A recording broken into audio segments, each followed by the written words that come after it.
2100 रुपये देऊ बोलले होते का नव्हते? ठीक आहे, सत्ता आल्यानंतर काही लोक म्हणतात मी बोललोच नाही. अहो बोललो नाही, आम्हाला व्हिडिओ आहेत आमच्याकडे, आणि तुमचा जे काही जाहीरनामा होता तो सुद्धा आमच्याकडे आहे.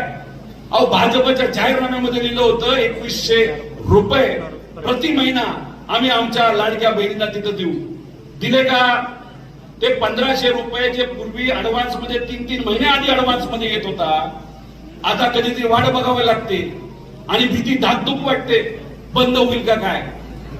जेव्हा सुरुवात अधिवेशन पहिलं झालं, इलेक्शन झाल्यानंतर आम्ही मुद्दे मांडले. आम्ही म्हणालो अहो हे सरकार टप्प्याटप्प्याने काय करणार की टप्प्याटप्प्याने महिलांना जे अनुदान तिथं दिलं जातं, महिलाचे काय 2 कोटी महिलांना तिथं अनुदान तिथं दिलं, टप्प्याटप्प्याने महिलांची नावं ही कमी केली जातील असं आम्ही ठामपणे पहिल्या अधिवेशनात बोललो होतो. आम्ही बोललो होतो 25 लाख महिलांचं नाव कदाचित तुम्ही कमी करा. आम्हाला उत्तर मंत्री महोदयांनी दिलं होतं असं होऊच शकत नाही. आज जर तुम्ही बघितलं तर 24 लाख महिलांची नावं त्या लाडक्या बहिणीच्या त्या योजनेतून कमी केली गेली. आणि फक्त सुरुवात आहे. फक्त जिल्हा परिषद पंचायत समितीचे इलेक्शन पुरतं ते थांबणार आहे आणि त्यानंतर कदाचित लाडकी बहीण योजना पूर्णपणे बंद केली जाईल. हे आम्ही म्हणतोय का?